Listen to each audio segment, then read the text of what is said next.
Marilah mencerahkan cerah bangsaku, cerah peradaban.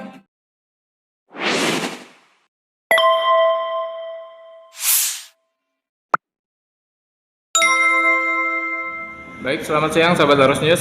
Siang ini kita telah berada di kantor Bawaslu Kabupaten Wonosobo.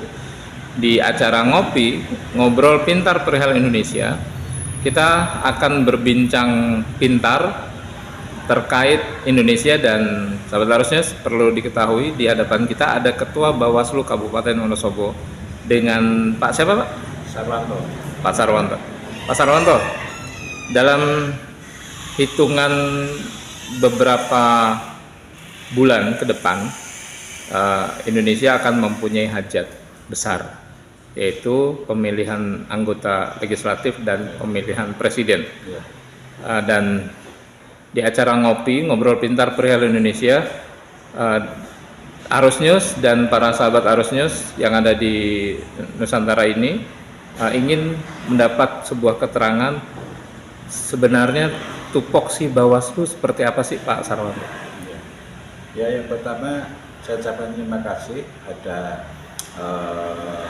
forum di ngobrol pintar soal Indonesia yang dibuat oleh Harus News.com. Ya, saya terima kasih Harus News.com bisa sampai di Bawaslu Kabupaten Wonosobo.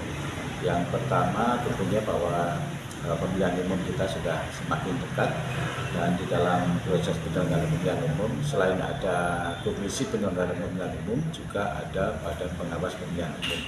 Nah, Badan Pengawas Pemilihan Umum ini tugasnya tidak lain adalah memberikan pengawasan kepada keseluruhan proses tahapan penyelenggaraan pemilihan umum, mulai dari pendaftaran calon legislatif, calon presiden, wakil presiden, hingga sampai pada nanti proses tahapan pemungutan suara. Itu yang menjadi tugas. Nah, di dalam proses pengawasan ini terkait ada tugas dari Bawaslu, yaitu yang pertama berkaitan dengan pengawasan, yang kedua pencegahan, dan yang ketiga adalah penindakan. Dalam hal ini, karena kita bicara demokrasi Indonesia, bicara bagaimana Indonesia ke depan menjadi lebih baik, maka kita mencoba untuk memberikan kesempatan. Kita mengajukan terlebih dahulu aspek-aspek pencegahan, di samping kita melakukan pengawasan terhadap sesama penyelenggara pemilu. Nah, adapun kemudian nanti di paling akhir, paling ujung itu adalah penindakan. Nah, hal ini perlu kami sampaikan karena upaya penindakan itu tidak selalu menjadi sebuah solusi, tetapi upaya pencegahan ini akan menjadi sebuah solusi yang baik, karena dengan pencegahan yang efektif diharapkan nanti akan muncul kepatuhan-kepatuhan para peserta pemilu. Ya, upaya pencegahan lebih kami kedepankan dalam rangka kita juga memberikan edukasi baik kepada peserta pemilihan umum maupun juga kepada masyarakat dan seluruh warga masyarakat yang memang diatur di dalam undang-undang, apakah itu berkaitan dengan ASN, apakah berkaitan dengan TNI Polri, maupun berkaitan dengan para penyelenggara pemerintahan di tingkat desa. Nah, itulah yang kita upayakan, dan insya Allah sampai hari ini dengan upaya pencegahan yang efektif, sampai hari ini kami bisa berkomunikasi sangat baik, berkoordinasi sangat baik dengan para pimpinan partai politik, sehingga sampai pada kurang lebih sekitar 12 hari pelaksanaan kampanye kita masih berjalan dengan baik, aman dan nyaman. Sementara itu. Baik, Pak Ketua, yang nggak kalah pentingnya, bagaimana ketika masyarakat menemukan sebuah indikasi pelanggaran pemilu, baik itu dilakukan oleh partai politik maupun oleh calon anggota legislatif itu sendiri. Iya. Cara melaporkannya? Ya, kita punya program yang namanya pengawasan partisipatif yang dilakukan oleh masyarakat. Nah, di program pengawasan partisipatif ini kita berikan kesempatan kepada seluruh warga masyarakat untuk bersama-sama secara sukarela ikut melakukan pengawasan, ikut melakukan pencegahan terhadap terjadinya pelanggaran-pelanggaran. Nah, bagaimana bila mereka menyampaikan informasi kepada kami? Nah, kami punya bagian humas yang nanti kami siapkan ada juga hotline khusus untuk kegiatan laporan masyarakat. Tapi prinsipnya laporan masyarakat bisa disampaikan baik secara lisan, tertulis, kepada mulai dari tingkatan yang paling bawah. Kami punya pengawas di kelurahan dan desa, atau di tingkat pengawas kecamatan maupun di tingkat kabupaten. Semuanya akan bisa membuka ruang kepada masyarakat untuk bisa berpartisipasi menyampaikan informasi. Dan informasi itu tentunya sangat berguna bagi kami.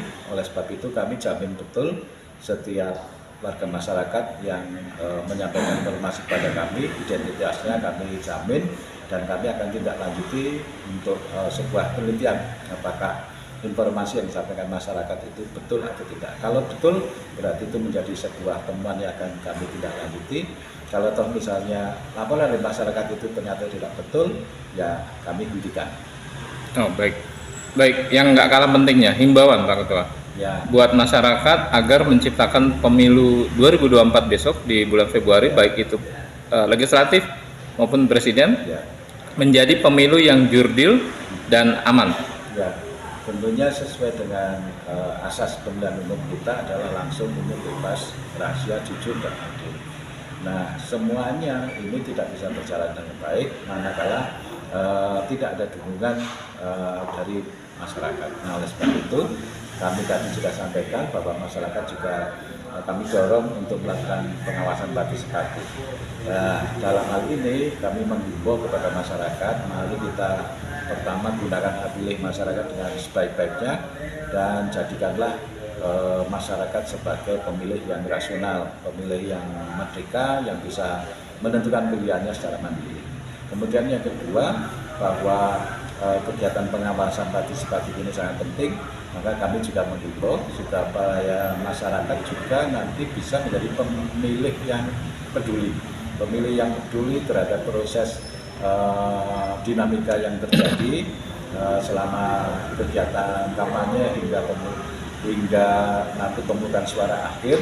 Dan dengan demikian maka kami harapkan semua kegiatan pemerintah masyarakat ini akan bisa mewujudkan pemilu yang betul-betul jujur, adil, aman, dan nyaman. Baik, sahabat Arosnews, inilah penuturan dari Ketua Bawaslu Kabupaten Wonosobo, dan semoga pemilu bisa diciptakan jujur dan adil sehingga terciptanya pemilu yang legitimate di mata undang-undang dan juga di rakyat Indonesia. Terima kasih. Saya Mugiono melaporkan dari Kabupaten Wonosobo, Jawa Tengah.